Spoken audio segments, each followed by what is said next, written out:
মাই god, পিছনে এটা আবার কি? আমি কি থাইল্যান্ডে চলে এলাম? বাহ, এই দেখো। আচ্ছা, আমি একটু সামনে থেকে যাচ্ছি।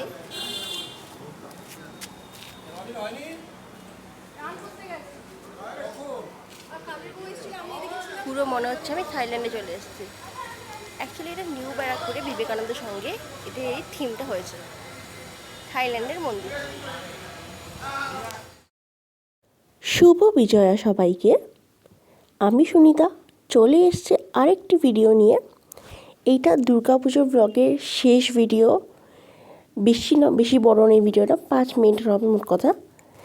আজকে যে ভিডিওটা হবে সেটা হচ্ছে আমার লোকালের যেগুলো খুব ভালো পুজো হয় ছোটোর মধ্যে, সেই পুজো। চলো তোমরাও আমার সাথে দেখে নাও সেই ঠাকুরগুলো কেমন হয়েছিল।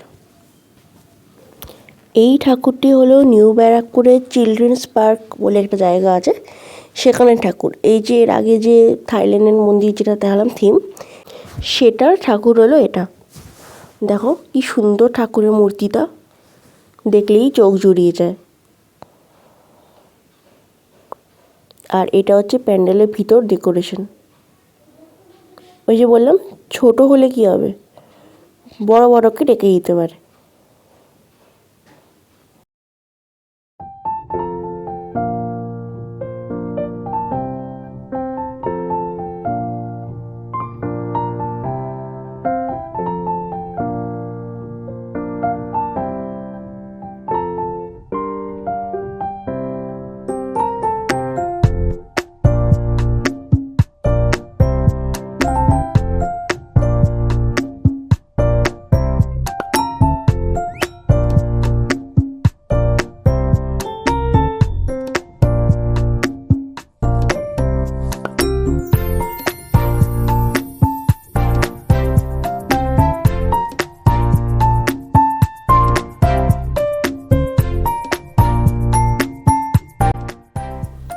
এটি হলো নিউ ব্যারাকপুরে বিদ্রোহী স্পোর্টিং ক্লাবের ঠাকুর।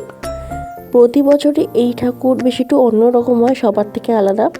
ইভেন এই ঠাকুরটি TV9 বাংলা থেকে জেলার সেরাতে পুরস্কারও পেয়েছে। দেখে নাও ঠাকুরটা কতটা সুন্দর। আর এর যে প্যান্ডেলের ভিতরে যে ডেকোরেশন, পুরো শ্রীকৃষ্ণের জন্ম বৃত্তান্ত থেকে শুরু করে কংস যুদ্ধ থেকে শুরু করে পুরোটা সেটা নিয়ে পুরো তৈরি করা হয়। দেখো কতটা সুন্দর, কতটা নিখুঁত কাজ যারা এগুলো তৈরি করে।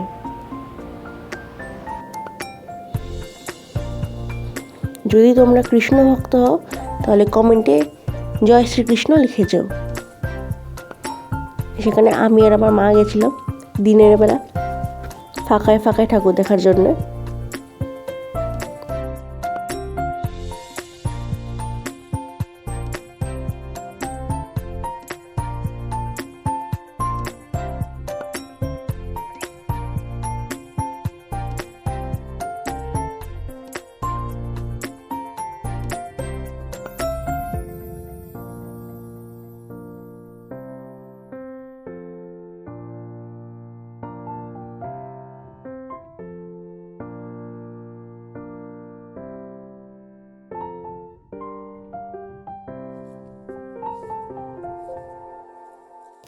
এই পুজোর ঠাকুর 4টে প্রাইজও পেয়েছে। TV9 বাংলা, রাকেশ চানাচুর এদের পক্ষ থেকে জেলার সেরা পুজো আমাদের বিদ্রোহী স্পোর্টিং ক্লাব। এটা হচ্ছে বাইরের দিক, মূল যে প্যান্ডেলটা কি সুন্দর তৈরি করেছে দেখো। সন্ধেবেলা এখানে প্রচুর ভিড় হয়, প্রচুর লাইনও পড়ে যায়। বাট যদি সকালবেলা বা দুপুরবেলার দিকে এসে ঠাকুর দেখা হয় তাহলে প্রচণ্ডই ফাঁকা থাকে, কোনো ভিড়ই থাকে না। আর ভালোভাবে শান্তিতে ফটোও তোলা যায়।